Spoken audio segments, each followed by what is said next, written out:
Hello friends, இன்னைக்கு நம்ம பார்க்க போகிறது ஜாப்பனீஸ் சீரிஸான ஃபெயிலியர் ஃபிலிம் அனிமியோட சீசன் 1 எபிசோட் 5 தான் இன்னைக்குள்ள வீடியோவில் பார்க்க போகிறோம். அண்ட் இந்த எபிசோட நிறைய விஷயத்தை நீங்கள் பார்த்தே தான் புரிஞ்சுக்கிற மாதிரி இருக்கும். அண்ட் இந்த எபிசோடுக்கு அப்புறம் தான் கதை சும்மா வேற லெவலில் போகும். ஸோ மிஸ் பண்ணாம பாருங்க. அண்ட் உங்களுக்கு இந்த வீடியோ பிடிச்சிருந்தா மட்டும் லைக் மட்டும் மறக்காம நம்ம சேனலை சப்ஸ்கிரைப் பண்ணி வச்சுக்கோங்க. சரி வாங்க பலபலன்னு பேசாம இன்னைக்குள்ள கதைக்குள்ள போகலாம். நம்ம ஹீரோ தூங்க வச்சதுலேருந்து இப்போதான் அந்த பொண்ணு ஏந்திரிக்கிறா. அச்சோ நான் ரொம்ப நேரம் தூங்கிட்டு போல இருக்குன்னு சத்தம் போடுறா. இவ சத்தம் போட்டதுல நம்ம ஹீரோ ஏஞ்சிடறான். அப்படியே இவங்க 2 பேருமே அந்த இடத்துல இருந்து அப்படி கிளம்புறாங்க. திடீர்னு அங்கே ஒரு சத்தம் கேட்குது. உடனே இவங்க 2 பேரும் கொஞ்சம் தூரம் நவுந்து போறாங்க. திடீர்னு அங்கே ஒரு ஸ்கெலிட்டன் நைட் மாதிரி ஒரு மாஸ்டர் வந்து நிக்குது. இங்க இருக்கிற மொத்த மாஸ்டரோட இந்த மாஸ்டரோட சென்ஸ் அது ரொம்ப அதிகமா இருக்கு. ஆமா, இந்த மாஸ்டர் பார்த்தா எனக்கு ஸ்ட்ராங்கா தான் தெரியுது. பட் இதோட வீக் ஸ்பாட்ல நம்ம அட்டாக் பண்ண இந்த மாஸ்டர் ஈஸியா கொண்டுறலாம் அப்படி சொல்லிட்டு அந்த பொண்ணு சொல்றா. நீ சொல்றதும் கரெக்ட் தான் சொல்லிட்டு நம்ம ஹீரோ ஃபைட் பண்ண ரெடியானா. ஒரு நிமிஷம் இருங்க, நானே இந்த மாஸ்டர் கூட தனியா ஃபைட் பண்றேன். ஒருவேளை இந்த ஃபைட்ல எனக்கு ஏதாவது ஆச்சுன்னா இந்த இடத்துல இருந்து ஓடிடுங்க அப்படி சொல்லிட்டு அந்த பொண்ணு சொல்லி முடிக்கிறதுக்காட்டியுமே நம்ம ஹீரோ இந்த பக்கம் பேரலைஸ் அண்ட் பாய்சன் யூஸ் பண்ணியே அந்த மான்ஸ்டரை மொத்தமாக தோக்கடிக்கிறான். அதுக்கப்புறமா அந்த மான்ஸ்டர் கிட்ட இருந்து நிறைய திங்ஸ் எல்லாம் நம்ம ஹீரோ கலெக்ட் பண்ணி எடுத்துக்கிறான். அப்படியே உங்ககிட்ட பேர் அந்த இடத்துல இருந்து அப்படி கிளம்புறாங்க. அப்ப பிக்கிமாரும் ஏதோ ஒரு சவுண்ட் போடுறான். என்னாச்சு நம்ம ஹீரோ பிக்கிமார் சொல்ற இடத்துக்கு போய் பாக்குறான். உள்ள ஏதோ துணி மாதிரி சுத்தி அதுக்குள்ள ஏதோ முட்டை ஒண்ணு இருக்கு. அதை எடுத்த உடனே பிக்கிமாரும் பயந்து ஓடுறான். சரி வாங்க உள்ள போய் பார்க்கலாம் சொல்லிட்டு நம்ம ஹீரோ சொல்றான். இந்த பக்கம் நம்ம ஹீரோட கிளாஸ்மேட் எல்லாருமே அங்க இருக்க ஸ்கெலிட்டன் நைட்ஸ் கூட ஃபைட் பண்ணி அவங்க இருக்க மக்கள் எல்லாம் ப்ரொடெக்ட் பண்ணிட்டு இருக்காங்க. டாக்டர்னு ஒருத்தவன் பயங்கரமா சண்டை போட்டுட்டு இருக்கான் எல்லாரும் கூடயும். நான் இப்ப லெவல் 24க்கு போயிட்டேன் அப்படின்னு சொல்றான். நம்ம ஹீரோ மிஸ்டும் அந்த லேயருக்குள்ள இருந்து வெளில வந்துடுறாங்க.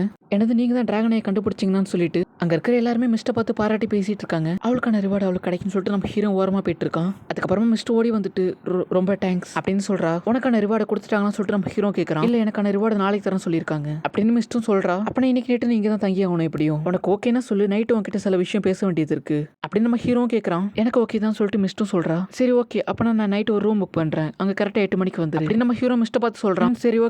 சரி ஓகே அப்ப பார்க்கலாம் சொல்லிட்டு நம்ம ஹீரோ கிளம்பலான்னு போறான். ஒரு நிமிஷம், இந்த கப்பை எனக்கு கொடுத்ததுக்கு ரொம்ப தேங்க்ஸ் அப்படின்னு மிஸ்ட் மறுபடியும் சொல்றா.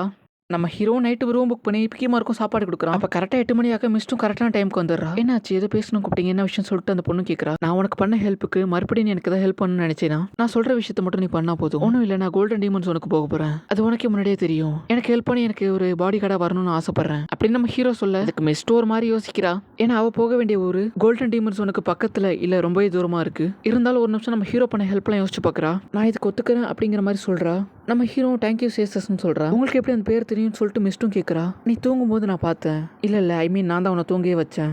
அப்போதான் உன்னோட எல்ஃப்காக நான் நோட் பண்ணேன் அப்படி சொல்லிட்டு நம்ம ஹீரோ சொல்கிறான். ஆமாம் நானும் எல்ஃப் தான், நான் தூங்கும்போது எல்ஃபாக இருப்பேன், அதோட என்னோட உருவத்தையும் என்னால் மாற்றிக்க முடியும் அப்படின்னு சேஷம் சொல்கிறா. நம்ம 2 பேரும் இப்போலேருந்து ஒன்றா ட்ராவல் பண்ண போகிறோம். நம்ம ஒருத்தர் நம்பிக்கையாக இருக்க விதமா நம்மளோட உண்மையான ஐடென்டிட்டியை நம்ம ஷேர் பண்ணிக்கலாம். என்னோட பேரு டோக்கோ மெமரி அப்போ சொல்லிட்டு நம்ம ஹீரோ சொல்ல. என்னோட பேரு ஸ்டே ஷஷின்னு சொல்லிட்டு நம்ம ஹீரோயின் சொல்கிறா. இந்த அவனோட பேமெண்ட் சொல்லிட்டு நம்ம ஹீரோ ஸ்டோன் எடுத்து கொடுக்க என்னது பிளாக் ஸ்டோனான்னு சொல்லிட்டு ரொம்ப ஷாக் ஆகும். இது அந்த லேயரில் தான் எடுத்தேன்னு சொல்லி அப்படின்னு நம்ம ஹீரோ சொல்கிறான். இது இந்த டிராகன் கப் ஆஃப் ஃபையோட ரொம்ப எக்ஸ்பென்சிவ், இது எதுக்கு என்கிட்ட கொடுத்துருக்கீங்கன்னு சொல்லிட்டு ஹீரோயின் கேட்குறா. இதை வச்சுக்கிற அளவுக்கு நான் ஒருத்து கிடையாது, நீங்களே வச்சுக்கோங்கன்னு சொல்லிட்டு ஹீரோயின் திருப்பி கொடுக்குறா. நம்ம ஹீரோ அதை வாங்கிட்டு ஹீரோயின் திருப்பி தூக்கி போடுறான். இப்பத்துலேருந்து இது உன்னோடது தான், இதுக்கு பதிலாக நீ எனக்கு தரணும்னு நினைச்சினா எனக்கு ஒரு பாடி கார்டா நீ கோல்டன் டீமன்ஸ் ஒன்று வரைக்கும் வா, அது போதும் அப்படி சொல்லிட்டு நம்ம ஹீரோ சொல்கிறான். கண்டிப்பாக என்னோட பெஸ்ட் நான் ட்ரை பண்ணுறேன் அப்படி சொல்லிட்டு ஹீரோயின் சொல்கிறா. அப்படியே அடுத்த நாள் காலையில் நம்ம ஹீரோயின் ஒரு ஹோட்டல் உட்காந்து சாப்பிட்டுட்டு இருக்காங்க. 2 புது அட்வென்ச்சரர் ஒரே நாளில் ரூம் போட்டு தங்குற அளவுக்கு க்ளோஸ் ஆயிருக்காங்களாம்ப்பா. அந்த ஹோட்டலில் இருக்க 2 பேர் நம்ம ஹீரோயினை பார்த்து தப்பா பேசிட்டு இருக்காங்க. அதை கேட்டு நம்ம ஹீரோயின் சோகமாக அதுக்கு நம்ம ஹீரோ அவங்க சொல்றதெல்லாம் கண்டுக்காது, நம்மளுக்கு இன்னும் நிறைய வேலை இருக்கு, இதுக்காக கஷ்டப்பட்டு நம்ம டைமை வேஸ்ட் பண்ணக்கூடாது அப்படின்னு நம்ம ஹீரோ சொல்றான். நீ உண்மையிலே ரொம்ப மெச்சூரா நடந்துக்கிறேன்னு சொல்லிட்டு ஹீரோயின் சொல்றா. நம்ம ஹீரோ அந்த 14 புக் பத்தி ஹீரோயின் விசாரிக்கிறான். 14 ஸ்பெல்லை பத்தி அந்த காடஸ்க்கு தான் நல்லா தெரியும். அப்ப நம்ம ஹீரோவும் சோகமாகறான். அந்த காடஸ்க்கும் 14 புக் பத்தி தெரியுமான்னு சொல்லிட்டு யோசிச்சுட்டு இருக்கான். இதை பத்தி எனக்கு அவ்வளவா தெரியாது, என்ன மன்னிச்சுன்னு சொல்லிட்டு ஹீரோயின் சொல்றா. இல்ல உண்மையிலே இதுவே எனக்கு பெரிய இன்ஃபர்மேஷன் தான், ரொம்ப தேங்க்ஸ் நம்ம ஹீரோ சொல்றான். உண்மையிலே இதுக்கு முன்னாடி யாருமே என்கிட்ட இந்த மாதிரி பேசுனது கிடையாது தெரியுமா அப்படி சொல்லிட்டு நம்ம ஹீரோயின் லைட்டா வைக்கப்படுறா. அப்படியே இவங்களும் சாப்பிட்டு முடிச்சிடுறாங்க. சரி ஓகே நான் போய் என்னோட ரிவார்டை வாங்கிட்டு சொல்லிட்டு நம்ம ஹீரோயின் சொல்லிட்டு கிளம்புறா. சரி ஓகே உனக்காக எனக்கு வெளியே கரெக்டாக 1 மணிக்கு வெயிட் பண்ணுவேன் அப்படின்னு நம்ம ஹீரோ சொல்லிட்டு இப்போ அந்த ரிவார்ட் ஃபங்க்ஷன் நடக்கிற அரண்மனையை தான் காமிக்கிறாங்க. அந்த கப் ஆஃப் டிராகன் எடுத்துட்டு வந்தது இந்த பொண்ணு தான் சொல்லிட்டு நம்ம ஹீரோயின் எல்லாருமே வரவே இருக்கிறாங்க. அப்போ அங்கே கரெக்டாக ஒருத்தன் வில்லத்தனமா உள்ள வரான். இதெல்லாம் பார்க்கும்போது நம்ம ஹீரோயினுக்கு ஏதோ தப்பா இருக்கிற மாதிரி தெரியுது.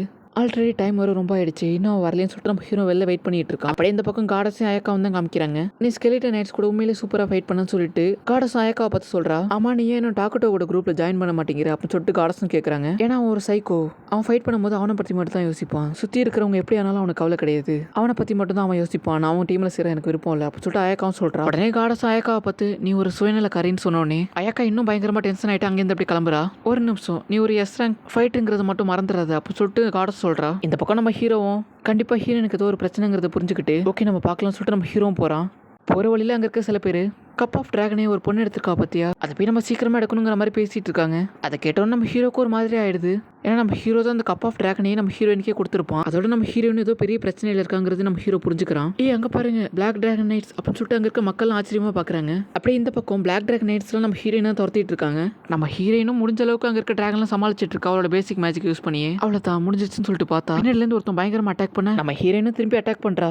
அவன் அசால்ட்டா டாச் பண்ணிட்டு, என்னோட பேர் தான் டீஜன், நான் ஓவர் கம்பெனிலேருந்து வரேன், உன்னை போட்டு தள்ளுறதுக்கு என்ன அனுப்புனாங்க, உன்னை பார்த்ததுக்கு அப்புறம் தான் உன்னை அனுபவிச்சுட்டு உன்னை நான் கொல்லுவேன் அப்படின்னு தப்பு தப்பா பேசிட்டு இருக்கான். அப்ப அவனும் அசால்ட்டா நம்ம ஹீரோயின் கீழே தள்ளி விட்டு அவன் மேலே போய் படுத்துக்கிறான். சீக்கிரமா என்ன கொன்னுடு அப்ப தொட்டு நம்ம ஹீரோயின் சொல்ல அவன் நம்ம ஹீரோயின் தப்பா நடந்துக்கலாம்னு சொல்லிட்டு ட்ரை பண்றான். நம்ம ஹீரோ கரெக்டா அந்த இடத்துக்கு வந்து பேரலைஸ் பவர் யூஸ் பண்றான். அப்படியே பாய்சன் பவரை வச்சு அவன் அட்டாக் பண்றான். நீங்க எப்படி இந்த இடத்துக்கு வந்தீங்க, நான் எப்படி இந்த இடத்துல இருக்கிறது கண்டுபிடிச்சிங்கன்னு சொல்லிட்டு ஹீரோயின் கேட்கறா. நான் உனக்காக வெளில வெயிட் பண்ணிட்டு இருந்தேன், நீ வரத்துக்கு ரொம்ப லேட் ஆயிடுச்சு, அப்போ உன்னை தேடி வந்தப்போ தான் நீ பெரிய ஆபத்துல இருக்கிறத நான் புரிஞ்சுக்கிட்டேன் அப்படின்னு நம்ம ஹீரோ சொல்றான். என்ன மன்னிச்சிடுங்க, இந்தாங்க உங்க பேமெண்ட் நான் உங்கள்கிட்ட திருப்பி தரேன் அப்படின்னு பிளாக் ஸ்டோன் எடுத்து நம்ம ஹீரோட்ட கொடுக்கலான்னு வரா. நம்ம ஹீரோ அவங்க கிட்ட இருக்க எல்லா பிளாக் ஸ்டோன் நம்ம ஹீரோயின்ட்ட கொடுக்குறான். நீ எனக்கு ஹெல்ப்ஃபுல்லா என்னோட பாடி கார்டா வரணும் தான் ஆசைப்பட்டேன், ஆனா நீ அந்த அளவுக்கு பவர்ஃபுல் இல்லைங்கிறத நான் புரிஞ்சுக்கிட்டேன். ஸோ இப்பவே நீ உன்னோட ட்ரெஸ் எல்லாத்தையும் கழட்டி போடு அப்படின்னு நம்ம ஹீரோ சொல்றான்.